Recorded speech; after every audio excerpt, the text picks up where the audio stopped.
सांग मैंने देखु आम पहुँची गलु आम डेस्टिनेशन ने आ देखु एत सुंदर व्यू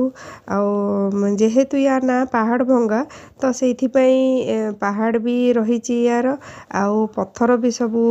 रास्ता रे बहुत सारा बड़ बड़ पत्थर बहुत क्राउड एरिया बहुत भिड़ होती आज Sunday a year last Sunday तो ये बहुत भिड़ होती मेलोडी भी चली से जल्दी जल्दी वीडियोटा बेसी लंबा करने को चाहूनी देखो एत सुंदर व्यू यार आमर भी यहाँ गोटे माने a year last picnic family सहित कहीं या पर तो मम्मी बापा पलैबे ओडिशा पलैबे आमे माने ये रहीजु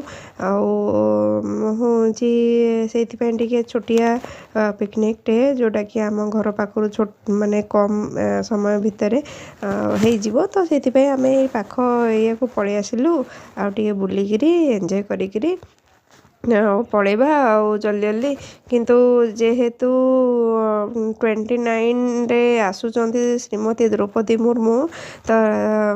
जमशेदपुर को तो से रास्ता भी सब बहुत ब्लॉक रही होची तो आम से जल्दी जल्दी छाड़ देकरी पलैबू हूँ देखु एत सुंदर आ पानी भी एत ठंडा पानी भी एत माने परिष्कार नहीं टिके क्लीन भी माने हवा दरकार जेहेतु पिकनिक करी सब जाऊँ ना तो पानी से अपरिष्कार हो क्लीन भी एरिया भी टिके क्लीन नहीं ठीक अच्छे चलो पिकनिक समस्ते करुँच एंजॉय करुँच किंतु परिष्कार भी आखपाख रखा दरकार जे रखी ना ठीक अच्छे चलतु आमे भी एंजॉय करवा आपण मैंने भी जातु आपण मान फैमिली सहित ट्रिप करूँ